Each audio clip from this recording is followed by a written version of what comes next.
बुजुर्ग के बारे में आता है, जब से उन्होंने होश संभाला तो उन्होंने लैलतुल कद्र को पाया।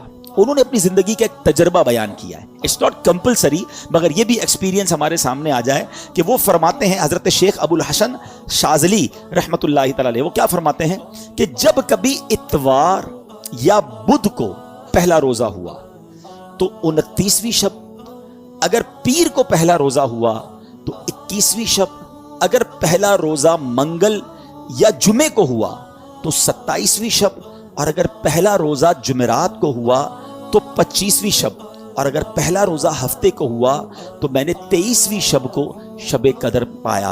यानी इस बार बुध को पहला रोजा हुआ था। तो हजरत के इस कॉल के मुताबिक या उनके तजर्बे की बुनियाद के मुताबिक ये अल्लाह वाले थे, लैलतुल कदर पहचान लेते थे। तो 29th नाइट भी बड़ी इस बार इंपॉर्टेंट है। अच्छा, बहुत बड़े बड़े उलमा, इमाम आज़म अबू हनीफा भी और गौसे आज़म का भी एक कॉल मिलता है।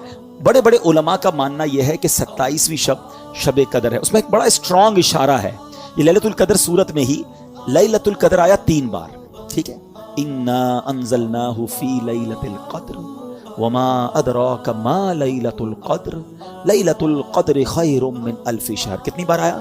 3 बार। अच्छा, लैलतुल कद्र जो लफ्ज है उसमें 9 हुरूफ हैं, ठीक है। आप इसको काउंट करेंगे तो 9 हुरूफ हैं।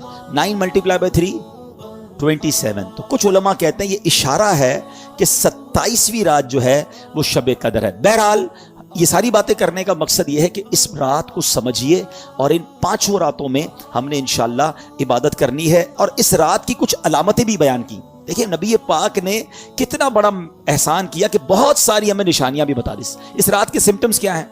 फरमाया कि हज़रत उबादा बिन सामित रदी अल्लाह तआला अन्हु ने बारगाह रिसालत में शब कदर के बारे में सवाल किया तो प्यारे आका ने फरमाया कि शब कदर रमज़ान की आखिरी ताक रातों, आखिरी अशरे की ताक रातों 21, 23, 25, 27 या 29 में से तलाश करें। और फिर फरमाया जो इसमें इस रात की अलामतें क्या हैं कि वो मुबारक खुली हुई शब होगी। जब शब कदर होगी ना, वो रात बादल नहीं होंगे, आसमान पर क्लियर होगा वो आसमान।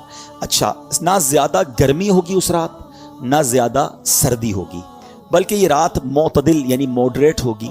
इसमें चांद खुला हुआ होगा, शैतान को आसमान से सितारे नहीं मारे जाते। कभी कभी आप देखते हैं कि स्टार टूट रहे होते हैं, नजर आते, कभी कभी नजर आते हैं। यहाँ तो नहीं, शहर में, गांव में नजर आते हैं, लेकिन उस रात को शैतान को सितारे नहीं मारे जाते।